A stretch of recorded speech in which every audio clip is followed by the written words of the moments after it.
just gonna get going today. Somebody's late, they'll be late today.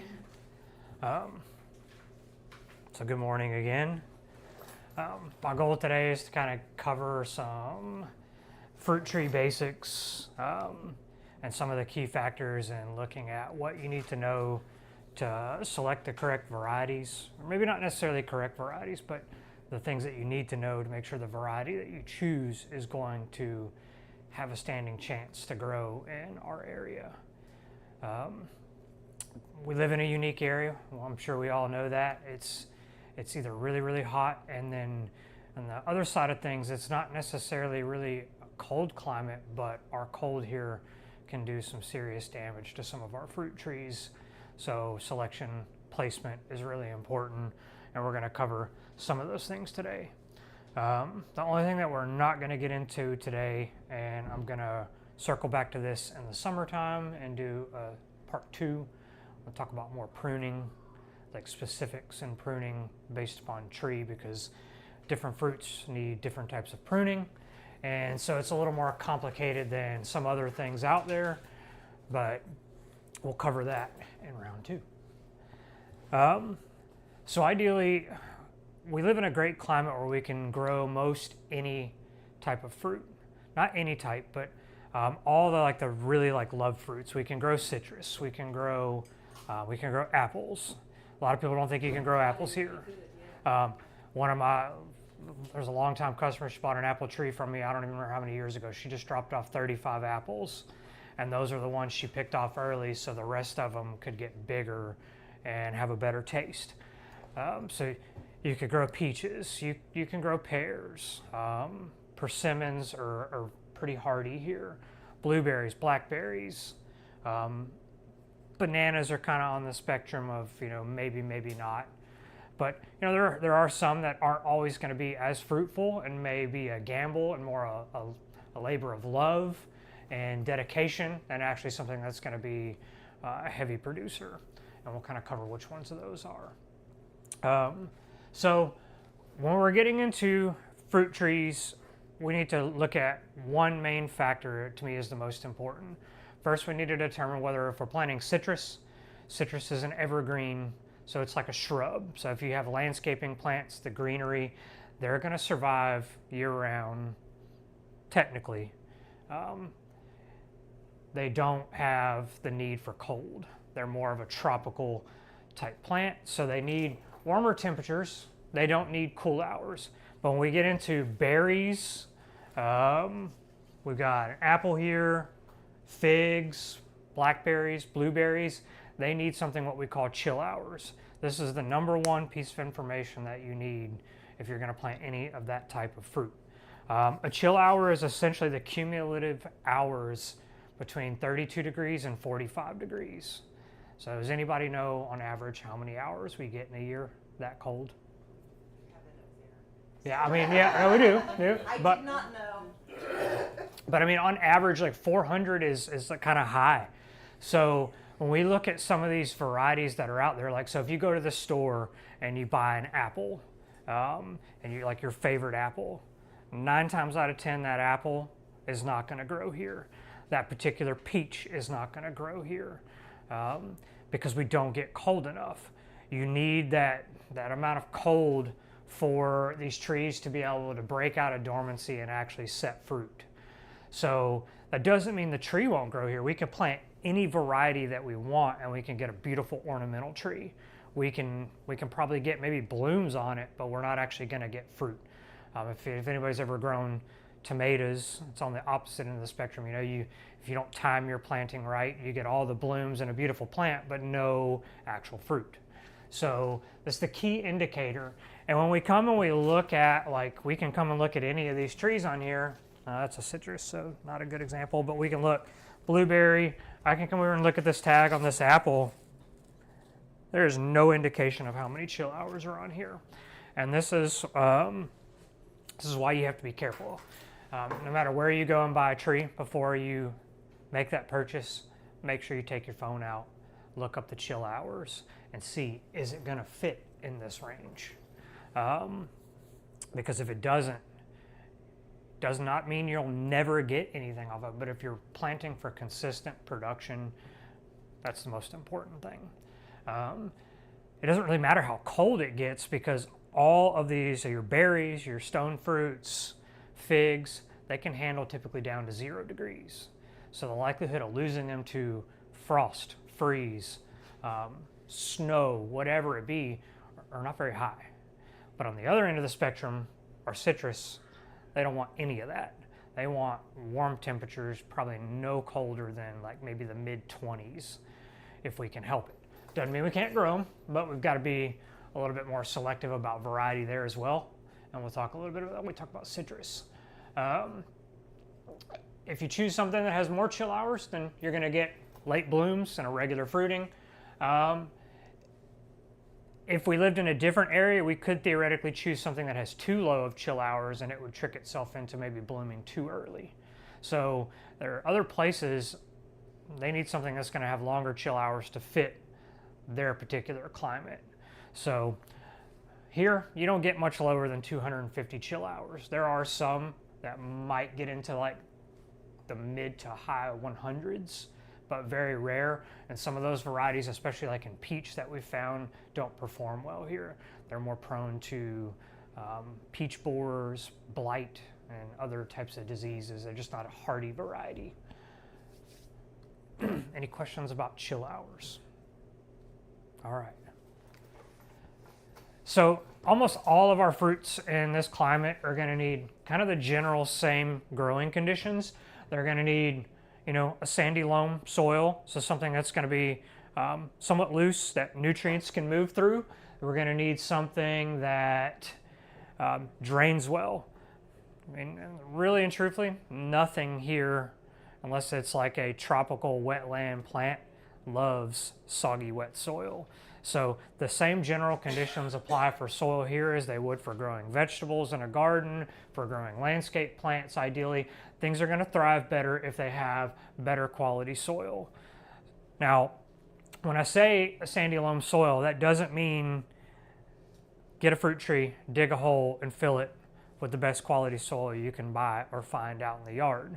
Because you have to keep in mind that the surrounding area, if we dig a big hole, we put this tree or shrub into the hole, we fill it back with loose soil, what's going to happen when we get the next monsoon of a southeast Texas rain? It's going to sit. It's going to create a soup bowl.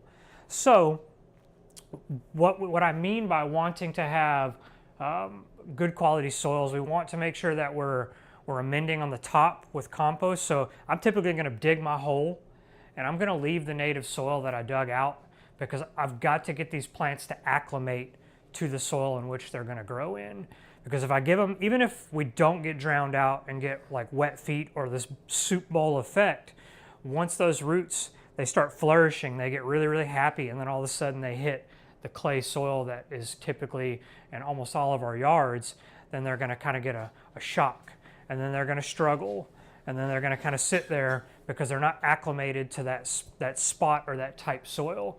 So general rule of thumb for us is planting back with the native soil and beginning to amend that soil. Now, if I know characteristically that my soil is really, really dense and it does not drain well, I can make some amendments in there. So I can take something like expanded shell, which is a long-lasting drainage amendment, and I can pack that in to the sides of my hole. I can pack that into the soil which I'm putting back into, so that I am helping break up those clay particles and making sure that over time the soil gets better.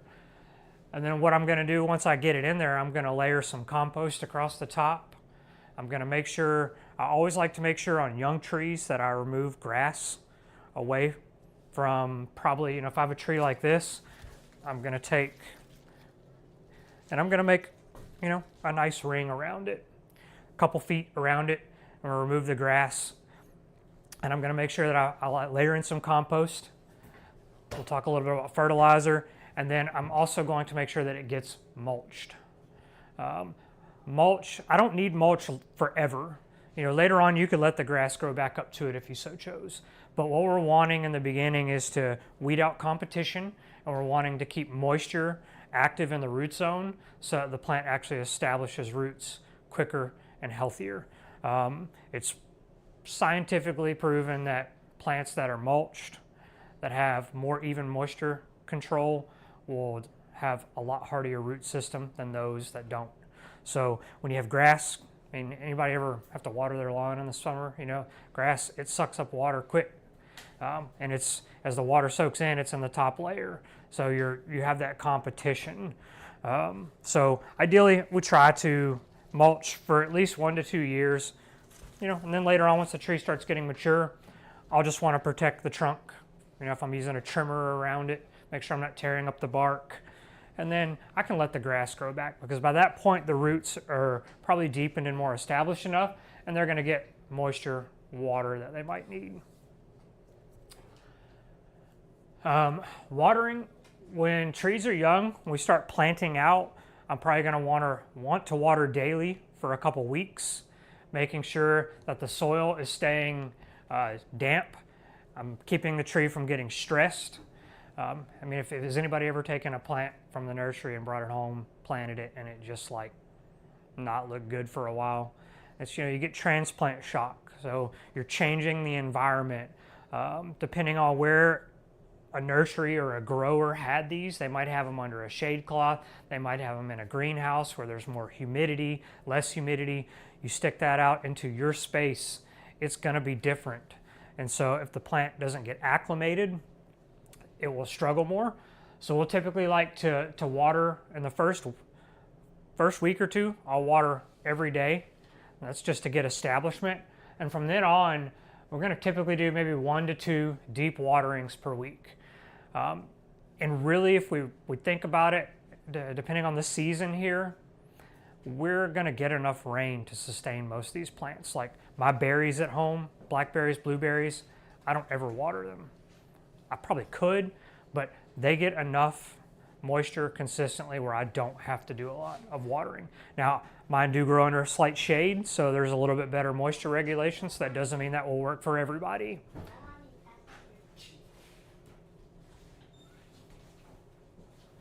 Okay. But when we go through dry spells, we've got to keep moisture up. Summertime, same way as if you care about your lawn. You know, if we go through dry spells, if you don't supply water, then it's going to struggle. It's potentially not going to make it through the summer, or it could drop fruit because it becomes stressed.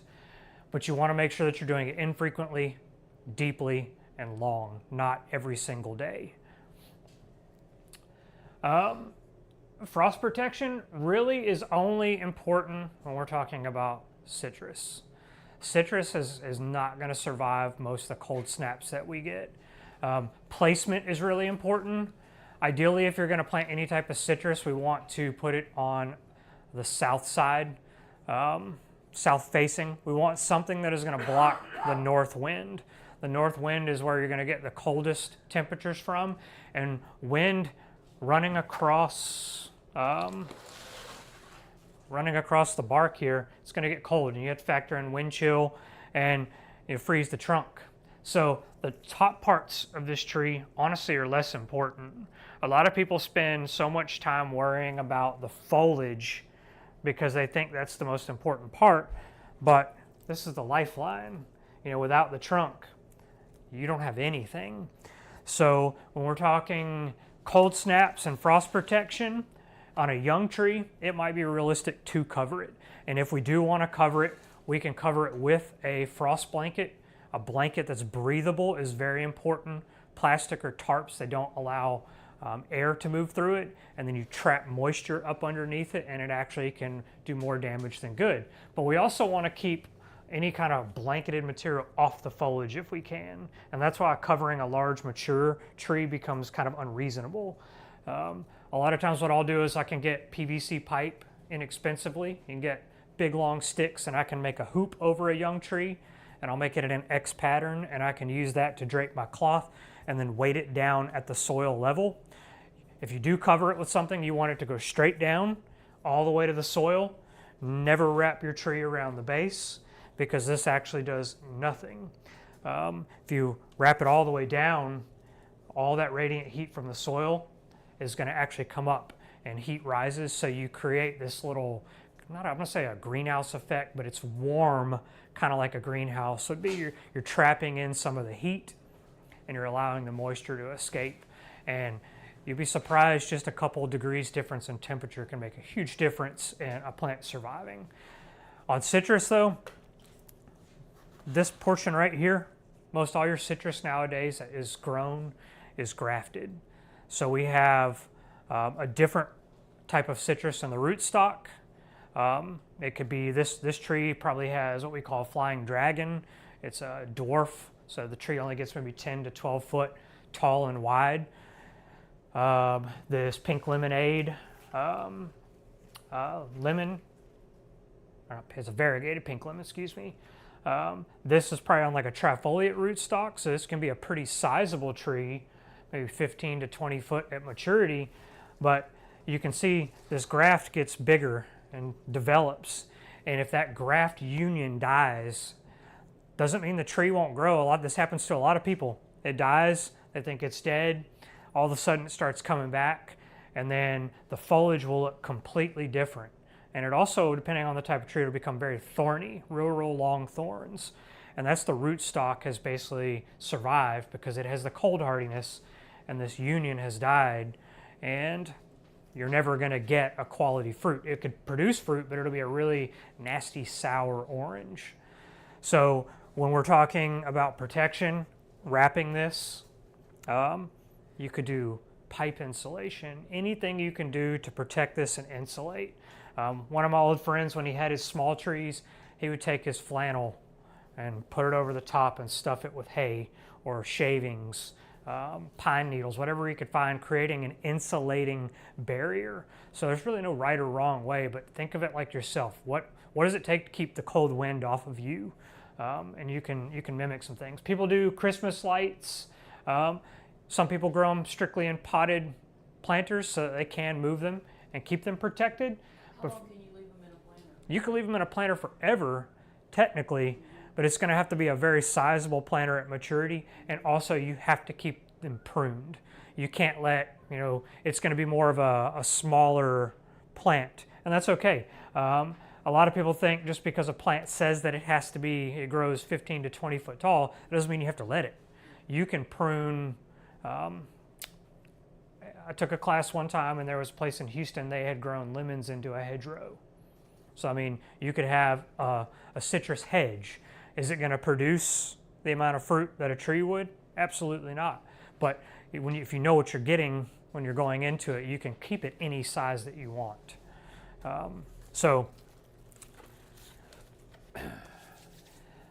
Other thing that we need to consider when we're specifically talking about like dormant trees, like apples, peaches, pears, those are the more disease-prone fruits.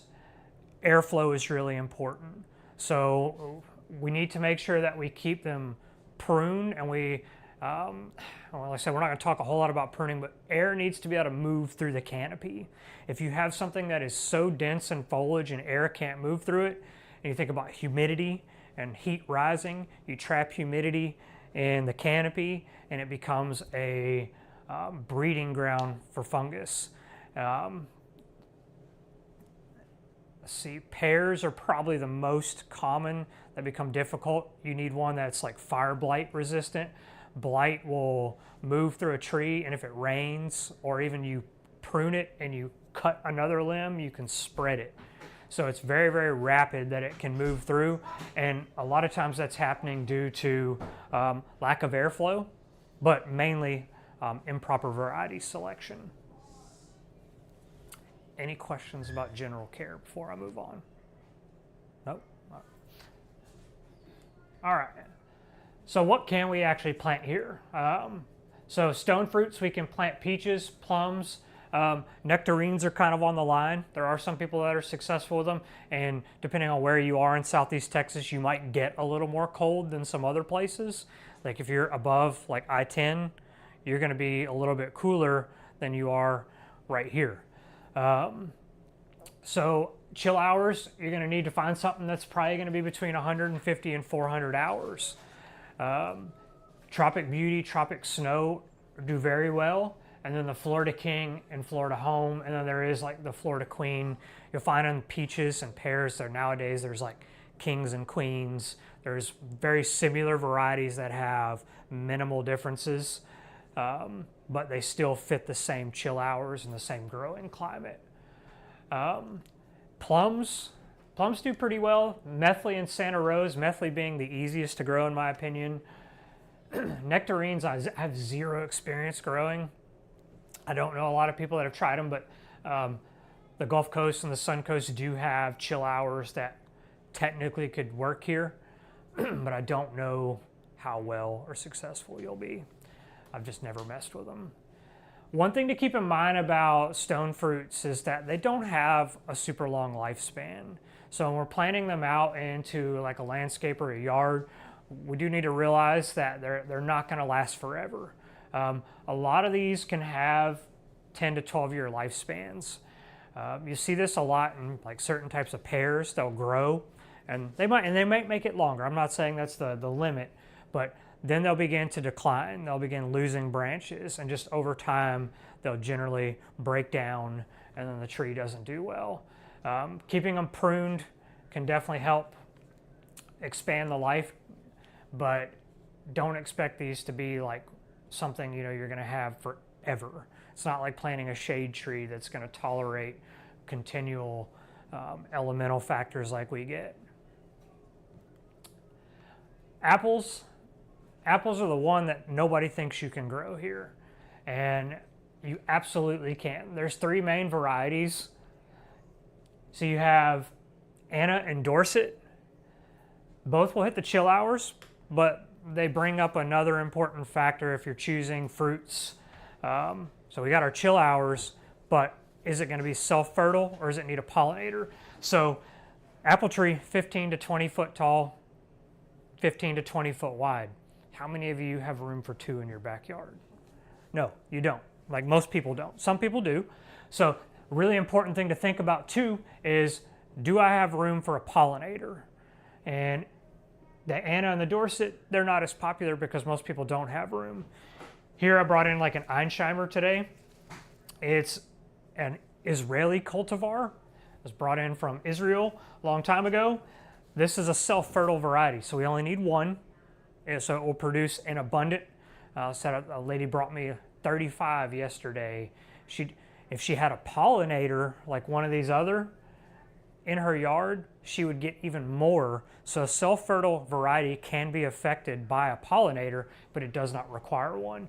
So a lot of times when I'm working with people on like home, like orchard or like small spaces, we're always recommending self-fertile varieties because people want to maximize their space. They want, if you're like me, I want a little bit of everything, but I don't have enough room for a little bit of everything. So I need something that's going to fruit on its own, that's not going to need a pollinator. Peaches and plums, pears are the same way. They're either going to need a pollinator or self-fertile. The varieties that I put up on the screen earlier, almost everything is self-fertile. And that's one thing you also will not find on your tags. So when you're looking up varieties outside of citrus, check and see, does it need a pollinator? You won't, if you like apples, you're not gonna find a red apple here. Red apples all the red varieties need high chill hours. So the golden, you'll get a little bit of like, it's a yellow, it's got a kind of light green tint to it. It'll get a little red blush to it, but you're never gonna get that like sweet red apple. So if you like those, and that's what you like the most, you're not gonna get it. These actually are pretty good. The ones that she brought yesterday, they were a little immature. They weren't quite ready, but she was taking them off so the others would get bigger. They're a nice tart apple, but once they ripen up, they have a good sweet taste to them. Pears definitely are the toughest.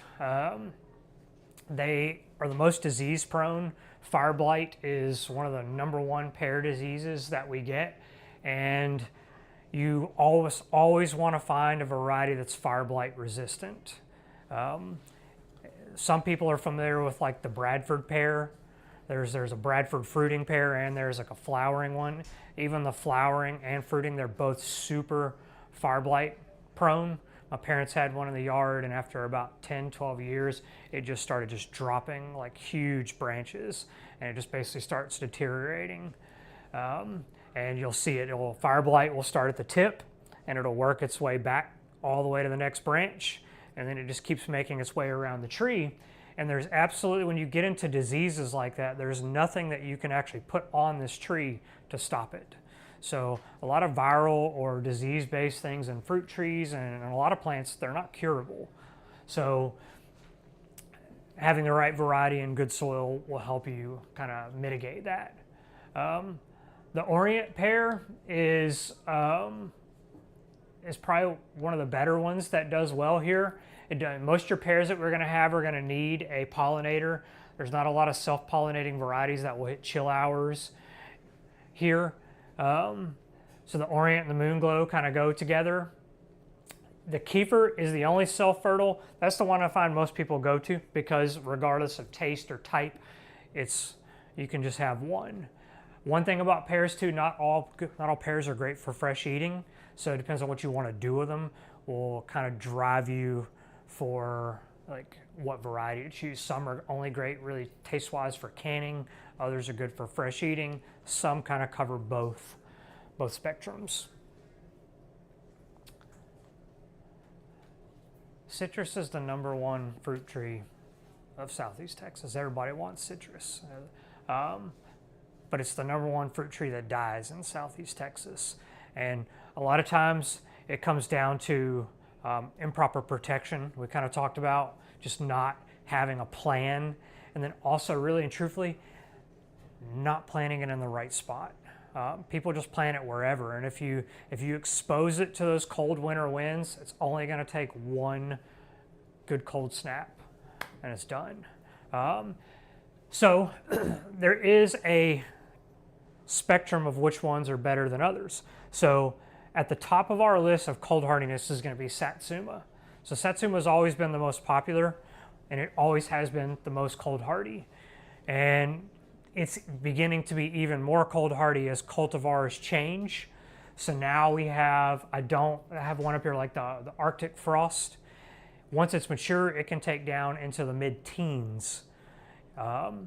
So it's most your other citrus, your Satsumas, you're going to be like mid to maybe low 20s. The low 20s would be pushing it.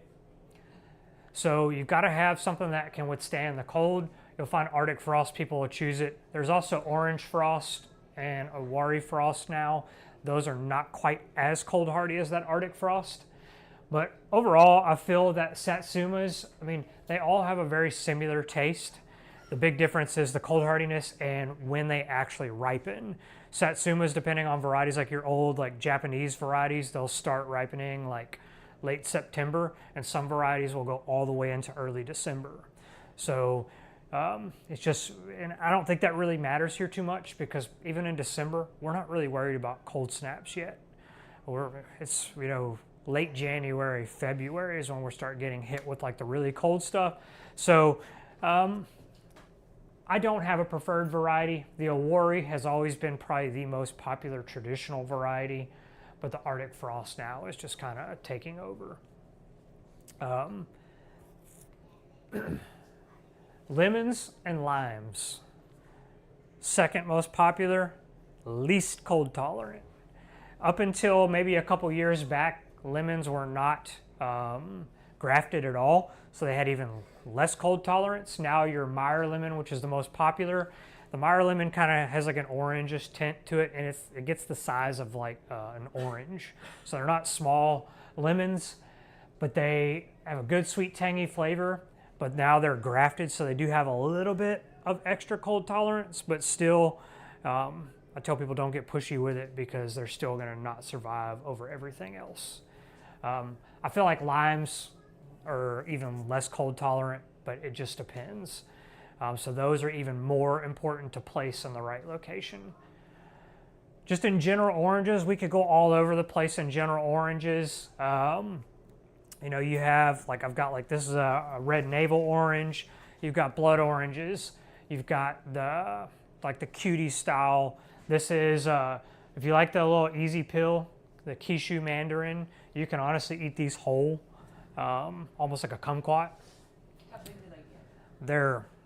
They're not big at all, but these are delicious, and they're easier to find than sometimes than kumquat. Kumquats are I don't know why they're always in short supply. Like I can never buy more than 10 kumquats every time I buy trees. They won't let you buy any more than 10. And it's, I don't know what the deal is, if they're harder to cultivate and do the cuttings, but grapefruits will do well. Grapefruit's not for everybody. The ruby red and the Rio red are definitely the two mainstay cultivars that you'll find here in Texas. Make sure it's grafted. Make sure you protect this graft union. I can't stress that enough. Graft in the trunk, most important. Tropical and subtropical fruits, that's going to be like your figs, pomegranates. Avocados are a touchy subject. Everybody loves avocado. I mean, most people do, but figs, there's a wide variety. Figs are probably one of the easiest things to grow here. I find they don't have a super long lifespan. They'll do well for a long time. We had one at our original house for a long time, and then just one day it just started falling apart. Produced like crazy. The Celeste is probably the most popular or well-known variety. The LSUs, the purple and gold, do very well. Brown turkey and black mission.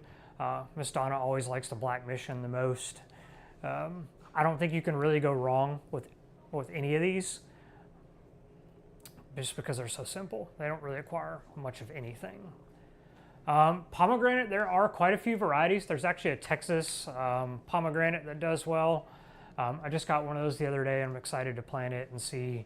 But the Wonderful is probably the most common one we run across from growers nowadays. Avocado, I wouldn't waste my time. Avocado here has to be grafted. A lot of people, has anybody ever started an avocado seed? It's not the right type. It'll grow, but it could take up to 14 years for that thing to fruit. So the likelihood of keeping it alive is real low already.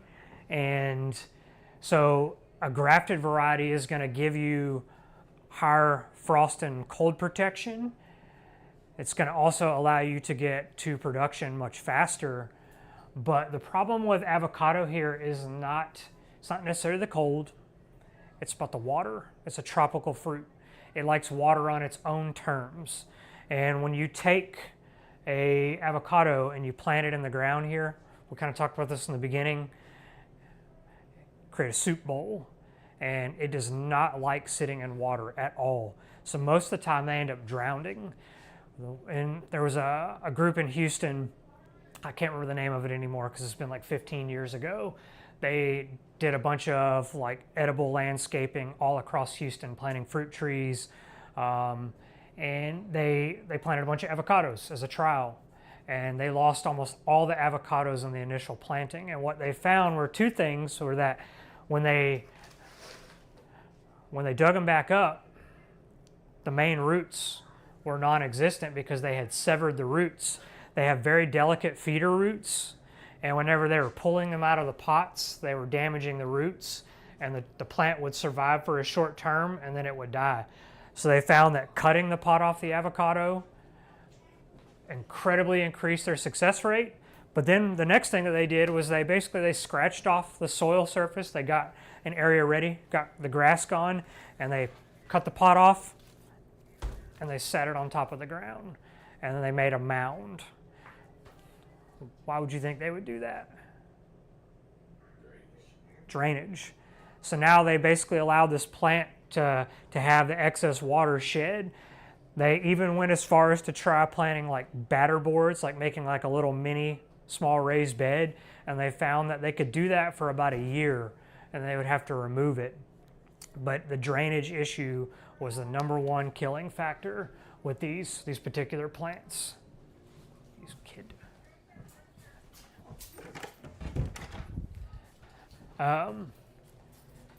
So, a lot of people like to try avocados, but if your space is limited, I would encourage you probably don't waste your time. I've found only maybe 2 to 3 people that have ever been successful in keeping one for a long period of time. It's definitely one of those ones that's it's a labor. You got to love it and really be into it. So next in the tropical world, bananas. A lot of people love bananas, but bananas are they're gonna grow like a weed here. So they're excellent for growth, but production is going to be very, very inconsistent. You don't necessarily need the chill hours like you do with citrus, but don't expect to get a stand of bananas every year. Bananas like a lot of organic matter.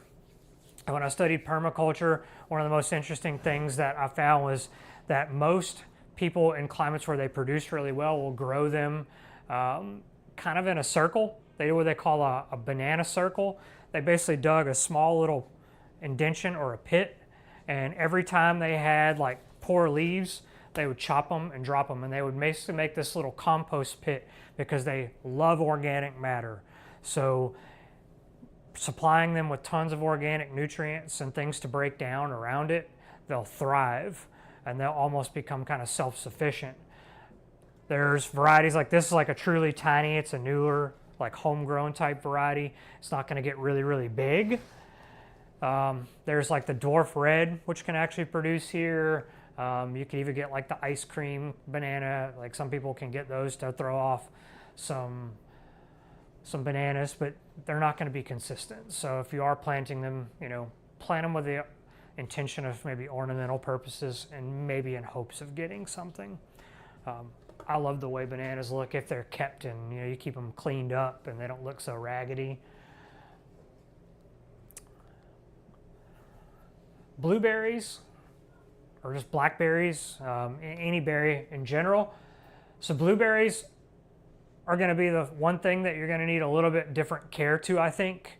Number one, blueberries are very acidic. So we're going to want to, does anybody grow any kind of rose here? So if you grow roses, they love acidic soil. We're going to need to make sure that we're fertilizing with maybe an acid-loving fertilizer, maybe mulching with pine bark mulch, which can help with acidity.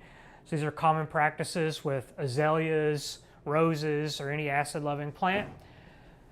You got to pay close attention, blueberries. So up until recently, in popularity, rabbit eye blueberries were really the only choice. And with rabbit eyes, you have to have a pollinator. So you have to have 2 different species. And these can get pretty big. They can get 6 foot in diameter, maybe a little bit bigger. So you've got to have some space in between them. But you need 2 varieties in order to get pollination. So if you came today and you wanted to buy a blueberry, this is the last one, and it won't do you any good because we don't have a pollinator. Blackberries, you can get like the Osage is probably my favorite overall. They will definitely do not need a pollinator. And a lot of the ones that are out there now that people are growing, like the Prime series or the Sweet Arcs, Prime Arcs, they're Arkansas cultivars that do really well, that produce very like juicy, large berries. A lot of them are thornless. When you're dealing in blackberries, thornless varieties are typically, up until these newer cultivars, they produced a lot less than a thorn variety.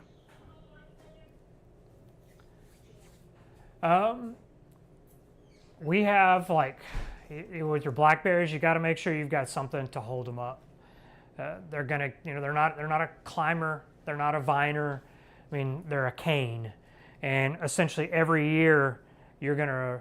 So like these canes here, some of them. This is not a great example, but hey, in or out.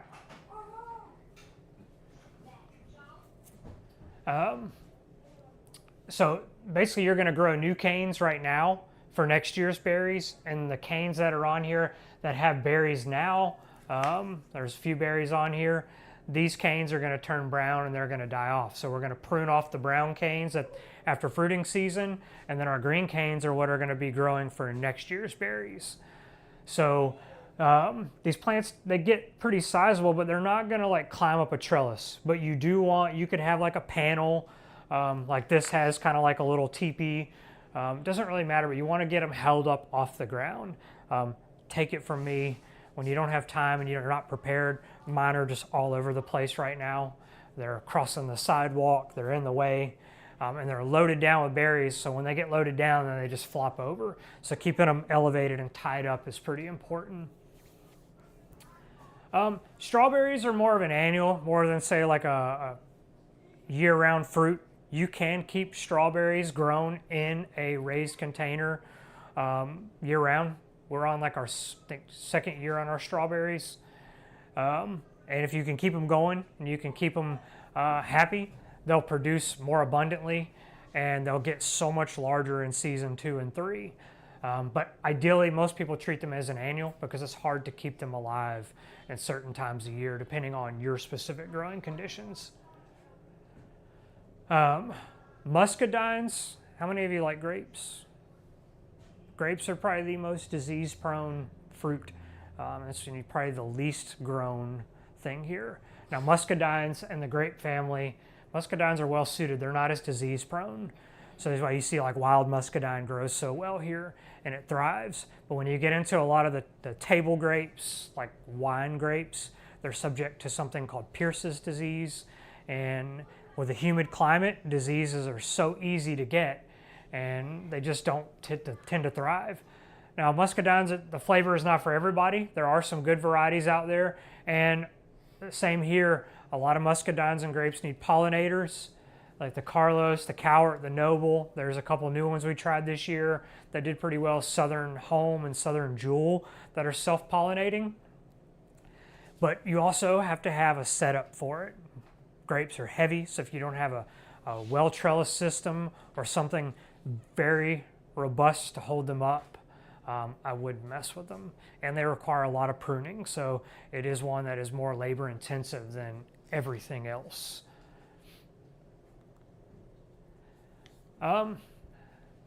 Everybody would love to grow nuts, but nuts are not ideal for here. The pecan really is the only nut that genuinely thrives here. And a lot of the reasons why we can't grow nuts, there's varieties out there that have the right chill hours, just like our stone fruits, but it's the humidity, it's the heat, it's the growing conditions, the temperature fluctuations that make it unreasonable to grow, because a lot of them are very, very disease prone. That's why you see a lot of these things like take walnuts, for instance, a lot of them are grown in California where the temperature is very, very consistent. But they're grown in areas where there's no water, so the water has to be pumped in and supplied, but it's the temperature that makes it easier to grow an abundant amount of. Here, the water is abundant, but the climate is not suited. Your nuts can be self-pollinating or not. Pecans definitely are one. Not all pecans are going to be self-fertile, so you want to make sure that you do your research on that. Your Indian varieties like Pawnee, Caddo are very well suited for the Southeast Texas area, and the Desirable is one that makes a nice large pecan. But they're, I don't know if any of you have noticed. I mean, I remember growing up, pecans were everywhere, and now with the way the climate is and how just people have changed, pecans, none of them really look good. None of them really thrive. They require a lot of supplementation because of the type of soil we have. They need lots of mineral input. If you don't give them a lot of zinc, they're subject to rosette disease, or you crack them open and they're kind of like rotted or mushy inside. It comes down to nutrient deficiencies, and it takes a lot of fertilizer to fertilize a large tree. There are some native nuts that you'll find in some areas. You get up to around Koontz and a little bit northern areas, you'll find some nuts that are native that'll grow, but they're not really high quality, good tasting ones. So if I had to give advice, nut trees, I don't feel their weight, or they're really not worth. And a pecan as well, by the time it gets large enough, I'm gonna be gone. So.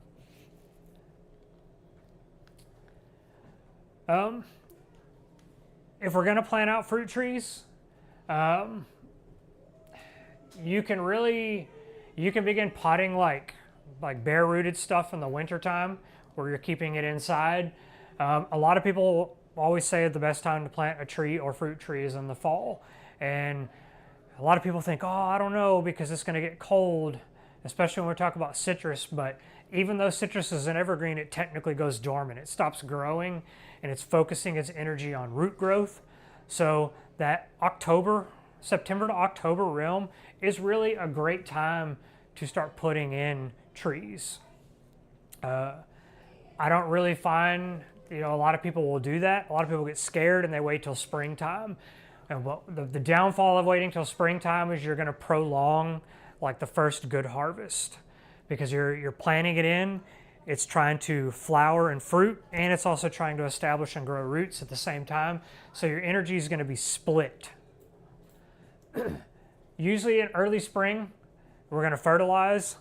We can fertilize multiple times. If you're doing a traditional fertilization program, most stone fruits are going to get one fertilization a year if you really read up on them. We always take the organic or natural approach using something like Microlife that's more soil focused. That's also going to help our plant have the ample micronutrients it needs and actually support microbial life. It'll help our soil become better over time, breaking down some of the clay. I'll typically do this around all my stuff 3 times a year. I'll do it early spring, summer, and in the fall, like maybe September. And in the winter time, I won't do it around the fruit trees. You don't want to fertilize citrus and a lot of these trees in their dormant stage, because we're not trying to promote growth. We're just trying to promote hardiness and healthiness. And if we've fertilized well enough during the spring and growing season, then it should do well enough in the dormant time. Summertime, most of these trees are going to do pretty well without water. Again, with a lot of input from you. Water early on when you plant them. Water them in the summer when we're going through drought or dry spells. Deep watering. Your harvest time is going to be different. Berries, we're harvesting berries right now. Our blueberries have already come and gone pretty much. Immediately followed that, the blackberries are ripening right now. Apples are starting to ripen as well. You start seeing some of the stone fruits come out and ripen. Your citrus will be in the fall. So you can also create kind of a food orchard or fruit forest by having multiple different species, and you can always have something that you're harvesting. This list is not my favorite list because this presentation usually gets updated every year, and it did not this year. If I had to pick things that, minus the very bottom, I wouldn't pick a pecan anymore. Satsuma would be my top choice for planting fruit tree. Fig, because overall they're the easiest as far as care goes, as long as I'm prepared to protect the citrus. If I want stone fruits, the Tropic Snow or the Tropic Beauty Peach are very, very easy. Low chill hours. Einsheimer, if you want an apple, great option. And then the Kiefer pear, because it is the self-pollinating pear. So you can get that fruit that most people like in a small space. There was something else that I was going to say, but I'm drawing a blank now. It'll come to me in a minute, maybe. What questions do we have today? How are the figs for cold hardiness? Figs can usually take 0 to 10 degrees for most varieties, so like not having to worry. When they go dormant, they're just going to be sticks. No necessary protection needed. A lot of people jump in and they really think they've got to get in here and like protect these types of trees. These types of trees will grow in much colder climates than we get. So you don't necessarily need to worry about like your berries, and it's just mainly like citrus and actual tropicals. Those are the ones that need protection. What else? How do you know? I planted a lime tree in a pot. Mm-hmm. It's 5 years old and it's got lots of limes on it right now. Okay. How do I know when they're ripe? They're about that big. They're still hard. They don't break off easy. So Usually they're going to break off fairly easy, and then on a citrus too, like once they start ripening, the sugars are going to begin to develop inside, and it's you'll be able to feel it. It'll soften up, because once it's because if you cut off one right now and you cut it open, it's just going to be kind of dry. There's nothing in there. So it's the same thing like with. Granted, like unlike a tomato where it turns colors and shows you, up until it turns colors, it's kind of hard, and that's because the sugars haven't really begin to develop in that latter stage. So usually you kind of squeeze on them, and they're always going to be a little bit hard, but usually you should be able to get a little give, into it. I will say one thing that a lot of people don't do and that they would be more successful, and this is especially true with citrus. So say I take this guy home right here and I plant this. The first thing that I'm going to do is what most people don't want to do. And now, as a retailer, of course I want these fruit to be on there because I want you to buy it, right? I want to show you this is going to make fruit. And sometimes we'll have some of these trees that'll have like harvestable fruit. That gets it out the door for a retailer. But the first thing I'm going to do when I get home is I'm pulling every last one of these off here, because this tree is not old enough right now to support these 3 right here. There's not enough leaves on this tree. I want this thing to divert every bit of its energy into the roots and developing that graft. So for 1 to 2 seasons, my sole goal is focusing on development. Because what's the point of growing and having all the nutrients go and I'm going to get like 4 or 5 of these quiches on here when I could wait a little longer, let it get bigger, and then get an abundant amount, and they're actually going to be far better tasting because we're going to have more abundant nutrients. Does that make sense? And a lot of people will let them go. They'll plant them in the ground, and what they don't realize, that's also reducing their cold hardiness in year 1, maybe even year 2, because that tree's pumping all its energy right here. Fruiting. It's reproduction. My seeds are in here if it's a seeded variety. So we're trying to reproduce. We're not trying to actually grow and survive. So I think that's a really important thing that more people should not be afraid to do, is pull fruit. Same way when you get into, like, say you have a full grown plant. A lot of people will come in and they think, oh, my fruit's dropping. What's wrong? It's not, nothing's wrong. Sometimes a plant is a living thing. It knows if it has too many, it's dropping because it can't support all the fruit. So one of the things we can do is kind of like the lady who brought me the apples. She brought me those because she was thinning out how many, because she wanted to not have a whole bunch, but she wanted a fewer amount of very good tasting, very good sized. So when you're going out there and you see like a citrus tree, if it's just loaded down, it might not be a bad idea to thin some out to a reasonable amount, which I'm going to use, because it will also help you get more consistent production. If I let some of these plants, like especially citrus, put on a bumper crop this year, next year I may get like nothing. They're not necessarily an every year producer, and that's because they're spending an off season regenerating nutrients, getting everything it needs to be able to support fruit. So by producing more consistent amounts year to year, you may increase your likelihood to get a similar production year after year. And that can go with any of this stuff. The berries are the one thing that I don't find, like, they just produce. So, I mean, any other? I have some like 3-year-old limes and lemons that I keep in containers. Yeah. Like big 24-inch pots. When it comes to watering, I know they say deep and infrequent, but because they're in pots, they dry up pretty quick. Yeah. And so I'm always kind of teetering. I never know, should I be watering it like every day when it gets real hot, or like, sometimes it feels like it dries out by the end of the day. There's never an easy answer to that question. Especially because I'll see it like a bunch of leaf curling, which I assume is like heat and water stress. Sometimes leaf curling on citrus can come from leaf miners, which we just went through leaf miner season. It's a little flying bug. They come and they lay their egg in here, and then if you see the leaves, they'll get real shiny, and they'll have these little zigzaggy trails, look like your kid drew with a marker on it, and they'll curl and they'll fall off. It's kind of mostly cosmetic damage, but that can cause leaf curling. But mostly like drooping or just wilting, you'll notice with watering.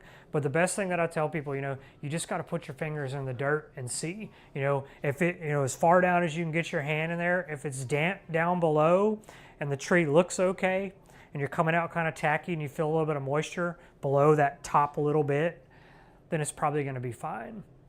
And you're going to, and I do that with a lot of my stuff because every year is different here, and I have to change my watering with the climate. So sometimes in the wintertime, we might not water hardly at all. Right. So just, best advice I can give you is put your fingers in the dirt. But one thing I will say, because you need to water more, if you're going to container grow your citrus, you need to feed them a lot more. Washing out.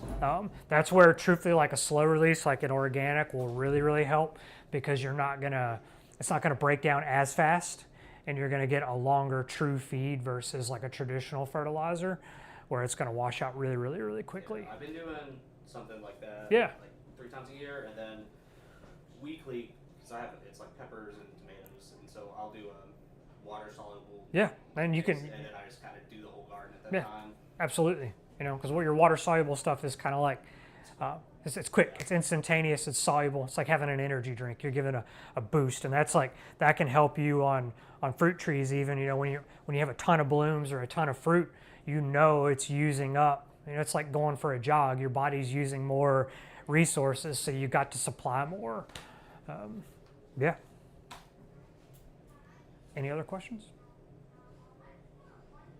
All right. Cool. When do y'all usually get your tree shipments in? Normally we get them in October, and then again in the spring. And we get the biggest selection in October, because that's most growers release crops from August to like October, fruit being latter. But then I'll normally do a supplemental order around like February or March. They'll have less to choose from, but usually we'll get them at the. I always tell people, buy, even if you're not ready to plant till spring, buy in the fall, because that's when you get the best choice of like what you want. The only downfall in the fall, you are typically buying dormant trees, but that's not necessarily a bad thing. So. What about the berries? Berries, same way. No, most of the berries are going to look like sticks, but that's when I sell the most berries, is in the fall. And you could definitely, the berries I'd feel way more comfortable tossing, like buying them in like September, October, throwing them in the ground, letting them overwinter, because then they're more likely to produce and I'll get a little bit off of them. Those I'm not scared to let fruit right out of the gate, because they're just so easy and hardy that I don't really worry about it. How much sun do they like? Every last one of these things is going to like full sun, but I can tell you from experience that you can grow your berries in part sun. So instead of putting I have like a bed about the width of this table all along my sidewalk, and then my garden is all around. And I didn't want to put landscape plants in there, so I planted blueberries. I planted a dwarf variety called Hello Darlin'. It's a self-fertile variety. It doesn't get very big. In year 2 or 3, it'll produce like 3 to 5 pints per bush. They get like morning to midday sun at max, and they do wonderful. So you can. It stretched. It gets morning to midday, and then it gets into the shade. Yeah, you probably would still be just fine. So mine have done, even my blackberries have done really, really well in filtered light. They've actually done better, I think, because they're not getting that stress of that's why I don't have to water a lot of times, is because they're not just getting beat down and dried out. Because they are a berry, so they do need water. Otherwise, the berry's not going to taste very good. But I get no complaints from the berry machine that's making all the racket in there. So, but all this stuff will take full sun. So, citrus be the only one you want full sun, but plant it near something that'll block that wind if you can. Cool. Appreciate you guys very much. Thank you.